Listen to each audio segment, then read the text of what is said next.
자, 오늘 본문을 중심으로 바람이 불어도 뿌리 깊은 나무는 자랍니다 라는 제목으로 하나님의 말씀을 나누기를 원합니다. 옆 사람과 한번 그렇게 인사합시다. 한 주간도 평안하셨습니까? 라고 한번 인사합시다.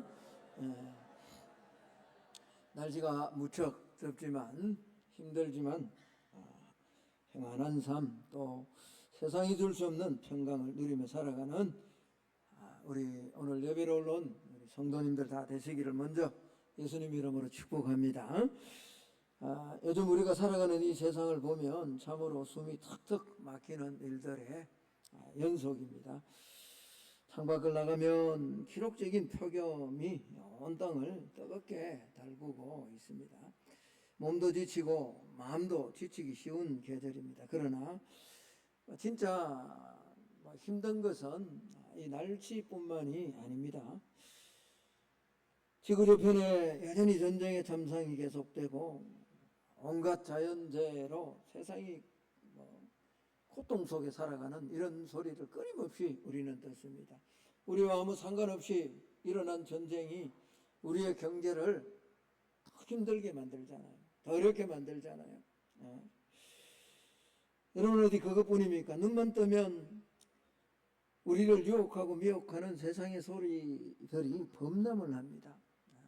하나님의 사람으로서 하나님의 사람답게 살아가지 못하게 만드는 수많은 복병들이 우리 삶의 곳곳에 우리를 넘어뜨리려고 한다. 적당히 타협해라고, 돈이 전부다고 이야기합니다. 속도가 돈이라고 그렇게 이야기를 합니다. 당장 눈앞에 있는 쾌락, 이 세상에 한 번밖에 없는데 그것 누려야 된다라고 끊임없이 우리를 유혹하지 않습니까? 이런 때 우리가 어떻게 삶을 살아갈 것인가? 빅토르 위고는 그의 소설 레미제라블에서 이런 이야기를 했습니다. 인간에게는 고통을 참아내는 능력이 있다. 그러나 그보다 더 위대한 것은 소망을 품고 기다리는 능력이다. 다시 말하면 우리를 유혹하는 수많은 이런 세상 속에서 인간에게 대단한 능력이 있는데 그건 다름이 아니라 소망을 품고 기다리는, 인내하는 능력을 하나님이 우리에게 주셨다라는 거죠. 오늘 우리가 읽은 이 야고보서 5장은 마치 2000년 전의 글이 아니라 오늘 현대를 살아가는 성만교회 성도들을 향해서 직접 보내신, 직접 서신, 개개인에게 쓰신 사랑의 편지와 같다라고 그렇게 보여집니다. 오늘 야고보 사도는 고난과 유혹의 한복판에 서 있는 저와 여러분을 향해서 아주 나지막하지만 아주 강력한 의미의 한마디를 던져주고 있습니다. 그건 다름이 아니라 빅토르 위고가 말한 것처럼 길이 참으라는 거예요. 우리에게 그런 능력이 있다는 거예요. 오늘 7절 전반절에 보면 이렇게 말합니다. 자, 우리 같이 한번 읽어봅니다. 시작. 그러므로 형제들아 주께서 강림하시기까지 길이 참으라. 그러므로 형제들아 주께서 강림하시기까지, 주님이 다시 오실 때까지 길이 참으라. 오늘 이 말씀을 통해서 다시 한번 우리가 땅의 고통을 참아내는 능력보다 더 소망을 가지고 또 인내하며 기다리는, 그래서 우리 믿음의 뿌리를 좀 더 깊이 내리는 그런 힘과 하나님의 능력을 다시 한번 받는 은혜의 한 시간 되기를 예수님 이름으로 축복합니다. 오늘 7절에 야고보 사도는 인내가 무엇인지를 설명하기 위해서 한 사람을 예로 듭니다. 그건 다름이 아니라 농부입니다. 오늘 농부의 인내가 뭐냐? 여러분, 우리가 참는 것, 인내하는 것은, 이 기다림은 멈추는 것이 아니라 더 깊어지는 것이다 라는 겁니다. 자, 한번 따라할까요? 기다림은 멈춤이 아니라 더 깊어지는 것이다. 오늘 7절 하반절을 보면 이렇게 말씀합니다. 보라, 농부가 땅에서 나는 귀한 열매를 바라고 길이 참아 이른 비와 늦은 비를 뭐 한다고요? 기다린다. 여러분, 요즘 농사 짓는 사람들이 많이 없습니다만 우리가 농부를 한번 생각해 보십시오. 저도 어릴 때 참 농사를 많이 지었습니다. 이제 우리 집에 형제가 5명인데 나는 나중에 안 사실인데, 우리 옛날에는 뭐 부모님들이 공부 그렇게 많이 신경 쓰지 않았습니다. 대부분 뭐죠? 학교 갔다 오면 가방 던져놓고 부모님들이 하는 그 일에 도왔잖아요. 그런데 저희 큰 누님이 그렇게 이야기를 하더라고요. 뭐 가족들이 모여가 한번 이야기를 이렇게 쭉 나누는데, 우리는 자기는 누님, 둘째 누님, 형님까지도 학교 마치고 와서 이렇게 아버지가 엄마가 좀 돕자 그러면 다 너네가 일하는데, 저는 그렇게 이야기를 했대요. 나는 공부해야 된다고.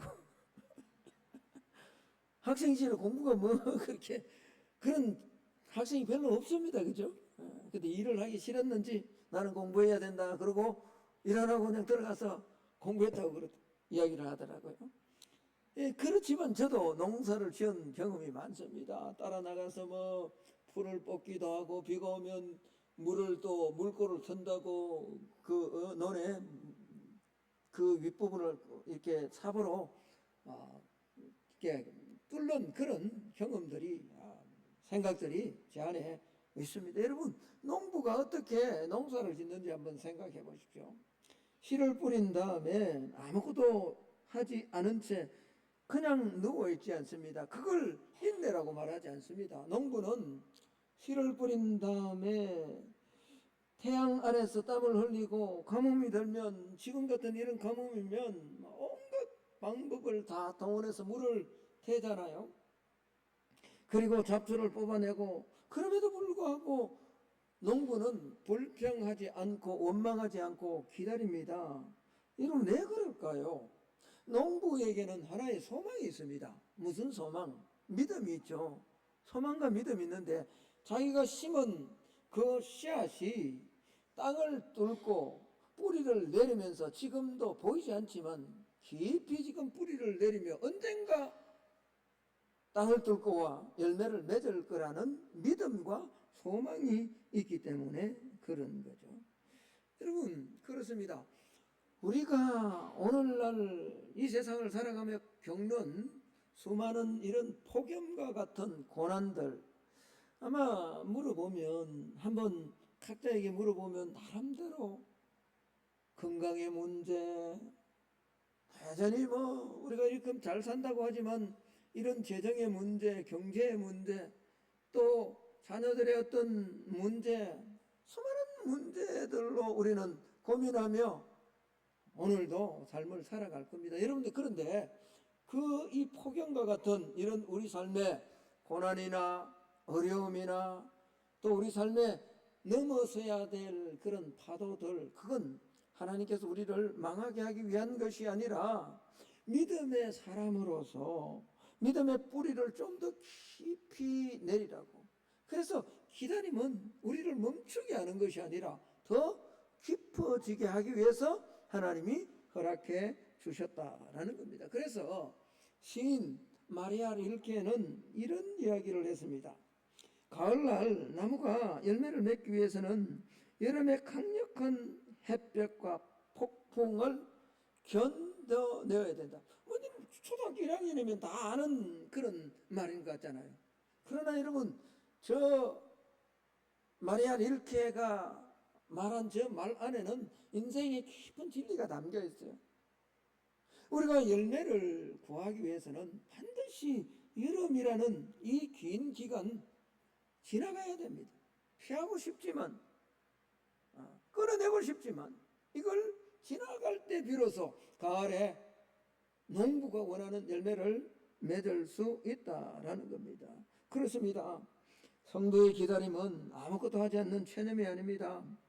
하나님께서 여전히 일하고 계심을 믿기에 오늘 우리가 살아가는 삶의 자리에서, 또 목사라는, 장로라는, 권사라는, 집사라는 이 직분을 맡은 사명의 자리에서 묵묵히 견디며 기도하며 신앙의 뿌리를 오늘도 내려야 된다라는 겁니다. 여러분, 세상은 우리에게 그렇게 말하죠.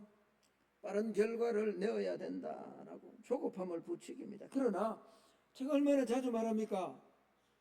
하나님의 법칙은요, 속도가 아니라 방향이에요. 한번 따라합시다. 속도가 아니라 방향입니다. 옆 사람과 한번 인사합시다. 속도가 아니라 방향입니다. 그러나 여러분, TV를 들고 뉴스를 듣고 인터넷을 켜고 여러분이 듣는 모든 세상의 소리가 뭐예요? 속도잖아요. 빨리 성공해야 되고 남들보다 더 앞서야 된다 그러고 그렇게 사는 것이 성공이라고 믿음과 아무 상관없이 막 끊임없이 우리를 그렇게 부추긴다고요. 여러분, 성도가 추구해야 될 것은 조급함이 아니라 얼마나 하나님 안에서 우리의 신앙을 익혀내는가, 깊어지는가, 여기에 우리의 시선을 고정시켜야 된다라는 겁니다. 여러분, 여러분의 삶에 매일같이 반복되는 것 같고 아무런 변화가 없는 것 같다. 혹시 답답해하는 분이 계십니까? 혹시 기도의 응답이 늦어지고 세상의 유혹과 어떤 해결되지 않는 문제, 고민거리가 점점 더 커지는 듯한 그런 부분이 여러분의 삶 안에 계속되고 있습니까? 이것은 멈춤이 아닙니다. 하나님께서 우리를 힘들게 하기 위함이 아니라는 것. 우리의 믿음의 뿌리가, 기도의 뿌리가 더 깊어지기를 원하는 거죠. 여전히 바람은 불지만 뿌리가 깊은 나무는 계속해서 열매를 맺을 수 있기 때문이다. 오늘 이른 비와 늦은 비를 때에 맞춰 내리시는 하나님의 신실하심을 우리 모두도 믿음으로 받아들이고 이번 한 주간도 힘들지만 믿음의 뿌리를, 기도의 뿌리를 또 하나님 앞에 충성하고 헌신하는 이 헌신의 뿌리를 깊이 내리는 오늘 예배로 올라온 우리 모두가 되기를 예수님 이름으로 축복합니다. 자, 그렇다면 어떻게 우리가 이 세상 속에서 인내하며 뿌리를 내릴 수 있는가? 오늘 야고보 사도는 그렇게 말합니다. 앞선 선지자들과 욥의 신앙을 한번 모델로 삼아라라고 그렇게 말합니다. 여러분, 선지자와 욥의 인내가 어떤 겁니까? 그 결말이 무엇입니까? 고난의 끝에 하나님의 자비가 있다는 것을 선지자들은 알았다라는 겁니다. 자, 오늘 10절 말씀을 한번 보겠습니다. 10절 말씀 우리 같이 한번 읽을까요? 시작. 형제들아, 주의 이름으로 말한 선지자들을 고난과 오래 참음의 본으로 삼아라. 왜냐 하면 오늘 11절에 보면 이렇게 말합니다. 너희가 욥의 인내를 들었고 주께서 주신 결말을 보았거니와 주는 가장 뭐 하시고요? 자비하시고 긍휼이, 여기 이거 이제 원문에 보니까 이렇게 해놨어요. 주는 가득 찼다. 뭐로? 자비로 긍휼로 가득 차신 분이다 라고 그렇게 기록하고 있어요. 여러분, 욥이 어떤 삶을 살았습니까? 하루아침에 모든 것 다 잃어버렸잖아요. 욥기서를 한번 읽다 보면 참 하나님은 왜 이렇게 믿음으로 사는 사람들을 이렇게 힘들게 하실까라고 의문이 들 만큼 여러분 성경을 읽다 보면 그런 게 참 많이 나옵니다. 그런데 특별히 여러분 욥은 자신의 몸에 악청이 들죠. 자녀들이 다 죽어나갑니다. 가진 그 많던 재산들이 막 하루아침에 막 그런 이야기야. 사업하시는 분이 무너질 때는 돈이 그냥 없어지는 게 아니라 돈이 막 하늘로 날아간다 그러잖아요. 막 날아간다. 그런 것처럼 막 모든 재산 그 많던 어마어마한 동방의 의인이요 동방에서 가장 큰 재력을 가졌다라고 말할 만큼의 재물을 가졌는데 그게 막 하루아침에 다 날아가는 거예요. 네. 그리고는 몸에 악창이 드니까 사랑하는 아내마저 하나님을 저주하고 그냥 죽으라고 하는. 그래서 욥을 떠나버립니다. 여러분, 욥이 정말 고통스러웠던 것은요, 이런 삶의 정황이 힘들어지고 어려워지는 것이 아니라 왜 이게 나한테 왔냐는가 원인을 알 수 없다는 거예요. 그래서 주변에 빌닷, 소발, 엘리바스라는 이 세 명의 친구가 그렇게 이야기합니다. 네가 뭔가 잘못했기 때문에 그렇지. 불을 안 뗐는데 왜 연기가 나냐고. 안에 뗀 굴뚝에 연기 날 이유가 있냐고. 네가 뭔가 하나님 앞에 잘못했기 때문에. 여러분, 이때 믿음의 삶을 살아가는 사람에게는 너무너무 힘듭니다. 내가 왜 질병에 걸려서 이런 고통을 당하는가? 하나님은 그렇게 말씀합니다. 예루살렘의 망대가 무너져 죽은 사람들이 너희들보다 죄가 더 많다라고 생각하지 말라라고 말합니다. 너희들도 회개하지 않으면 그렇게 될 것이다 라고 주님은 말씀하시죠. 욥이 고통스러웠던 것은 재물이 떠나는 게 아니었습니다. 건강이 힘들어진 것이 아닙니다. 정말 힘든 것은 그 가운데도 왜 이런 일이, 믿음으로 살아가는 내 삶에 이런 일이 닥쳤는가 라는 거죠. 그러나 여러분, 욥은 끝까지 하나님을 향한 끈을 놓치지 않았다. 욥이라고 불평하지 않았겠어요? 욥도 한순간은 불평했을 겁니다. 여러분, 어떤 사람이 믿음이 좋으니까 건강이 좀 나빠지고 가정에 어떤 풍파가 오면 믿음이 좋으니까 원망하지 않고 믿음이 흔들리지 않고 불평하지 않고 그렇게, 여러분, 그런 사람은 없습니다. 없습니다.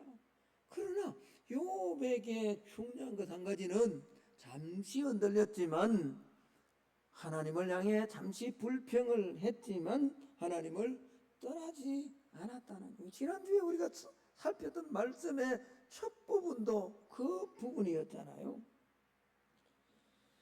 그리고 성경은 오늘 욥의 삶의 결말을 이렇게 정언합니다. 뭐라고요?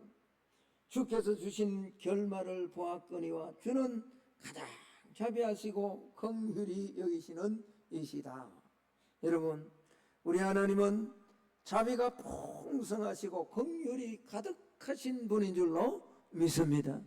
오늘 우리의 삶에도 혹 힘들고 어려운 부분이 있다 할지라도 그 하나님을 바라봐라. 여러분, 소설가 도스토옙스키는요, 카라마조프의 형제들이란 책에서 이 욥의 이야기를 이렇게 이야기하고 있습니다. 세상의 모든 고통과 눈물은 하나님 앞에서 마침내 환희와 자비의 이슬로 변할 것이다. 여러분, 이 카라마조프의 형제들이라는 책을 읽기가 조금 힘들죠. 근데 요약해놓은 걸 한번 읽어보십시오. 여러 환난들이 있지만 그 환난과 고난이 결국은 하나님의 선한 뜻으로 연결되어지도록 하나님이 역사하신다라는 거예요. 그렇습니다. 하나님은 저와 여러분을 결코 방치해 두시는 분이 아닙니다. 아니, 우리의 삶에서요, 우리가 구원받은 하나님의 자녀로 삶을 살아감에 있어서 가장 큰 저주는 내 삶의 어려움이나 육체의 질병이나 사업의 문제나 우리의 삶의 환난이나 고난이 오는 것이 아니라요, 내가 하나님을 떠났음에도 불구하고 그 일이 아무런 문제가 없도록 계속 하나님이 두는 게 가장 큰 심판이에요. 여러분, 이걸 로마서에서는 뭐라고 이야기하죠? 버려둠이라고 해요. 신학적으로는 이걸 뭐죠? 유기라고 해요. 아버지가 아들이 계속 말을 안 들어요. 매를 듭니다. 때리기도 합니다. 심지어는 방에 가두기도 합니다. 그런데 계속 안 들어요. 계속 고집을 피워요. 그러면 아버지가 그렇게 이야기합니다. 마지막에 네 마음대로 한번 해봐라. 그 육체의 아버지가 그렇게 하는 거죠. 그러나 하나님께서 만약 우리의 삶에 하나님 없이 하나님이 원하시지 않는 대로 그렇게 계속 살아가는데도 아무런 문제가 없이 살아가면요, 그게 가장 큰 저주다라는 거예요. 심판이라는 거예요.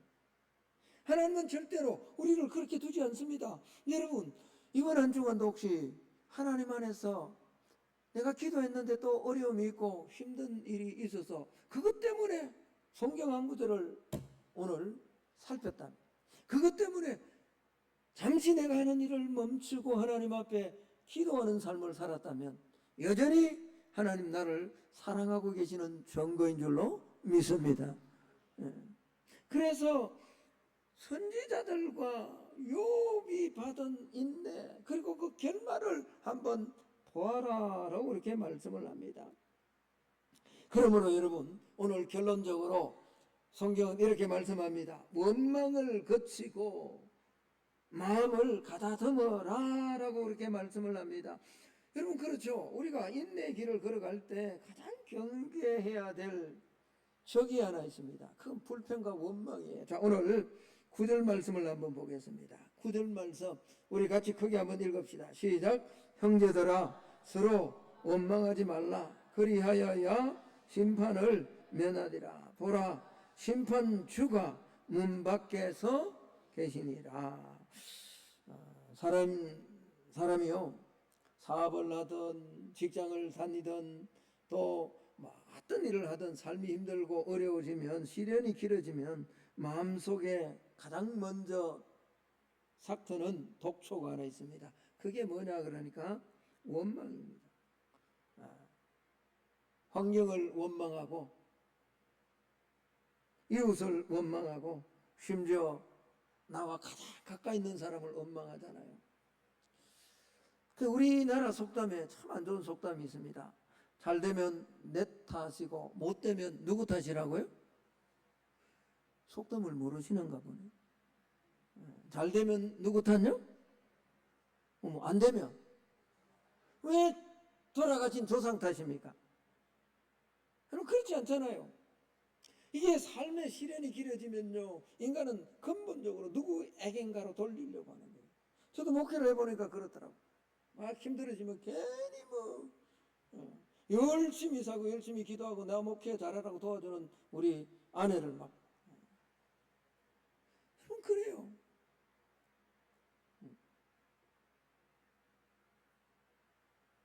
너 때문에 힘들다. 세상 때문에 힘들다. 한때 우리 청년들 가운데요, 이런 이야기, 헬조선이라고. 헬조선 여러분 들어보셨죠? 소망이 없다는 거예요. 지옥 같은 세상. 여러분, 세상이 그렇게 이야기하는데 강대상에서 목회자들마저도 세상에서 그렇게, 그 경쟁사회에서 그렇게 우리가 이겨내야 된다, 그런 메시지를 전하니까 여러분 세상을 탓하는 거죠. 그렇지 않습니다. 여러분, 26년에 우리 교회 표를 뭐라고 했나 그러니까 믿음의 분량대로 뭐예요? 비교하지 말라는 거예요. 나만 내지만큼 가졌는데. 얼마 전에 여러분, 우리 청년들과 좀 젊은 사람들이 막 많은 젊은이들이 막 심리적으로 이렇게 힘들어했던 병이 하나 있었대요. 그게 삼전통과 닉스통이었대요. 혹시 아세요? 우리는 별 관심이 없으니까 주식에, 그죠? 삼성 뭐와 닉스가 막, 여러분 착각하지 마세요. 거기에 투자한 사람의 80% 90%는요 다 10주 미만이에요. 10주 미만. 그리고 20%만, 그 가운데도 대주주는 다 돈 가진 사람들이요. 그런데 여러분, 젊은이들이 뭐죠? 거기에 나만 뒤처진다고 생각하는 거예요. 그래서 뭐죠? 내가 왜 부모님으로부터 이런 재산을 받지 못했을까라고 원망. 그러면 삶의 의지가 뭐죠? 그 순간 다 꺾여져 버리잖아요. 오늘 야고보 사도는 그렇게 이야기합니다. 서로 원망하지 말라고. 심판주가 바깥에서 기다리신다라고 말씀합니다. 여러분, 그렇기에 우리는 신앙의 삶을 살아가면서요, 가까울수록 더 위로하고 격려해야 됩니다. 자, 여러분 주보를 한번 펴보세요. 주보에 칼럼을 제가 매달 쓰는데, 참고하기도 하고 쓰는데, 여러분 이거 안 읽죠? 제발 한번 좀 읽어보세요. 칼럼란을 한번 보세요. 제가 한번 읽어볼게요. 나에게 뭐한 사랑이라고요? 과분한 사랑. 시인이자 수필가였던 피천덕 씨에게 90여 살까지 행복하게 산 비결을 물었더니 뭐라고 대답했다고요? 우리 집사람이 나한테 뭐 했어요? 여러분, 제가 우리 남자 성도님들, 장로님, 집사님들 한번 물어볼게요. 여러분의 아내가 여러분한테 가분합니까? 왜 대답을 안 하세요? 가분하게 안 느껴지면 불평과 원망이 나오는 거예요. 계속 읽어보겠습니다. 자식은 어찌 그렇게 잘 키웠습니까? 우리 애들이 나한테 뭐 하라고요? 제가 이 글을 쓰면서요, 이게 책에 나오는 거거든요. 쓰면서 내가 얼마나 콱 찔리던지, 내가 내 자녀를 보면서, 우리 둘째, 우리 첫째 놈을 보면서 제대로 내 저렇게 나보다 못하다고 돼. 그러니까 늘 보는 눈이 뭐죠? 불평하고 원망이 나오는 거죠. 여러분, 얄미울 만큼 정답입니다. 아내가 가분하다 여기면 평생이 행복하고, 아내가 부족하다고 여기면 신혼부터 뭐 하는 거죠? 싸웁니다. 마누라가 나한테 부족하다, 자식이 내게 기대에 못 미친다, 그러면 맨날 싸움 납니다.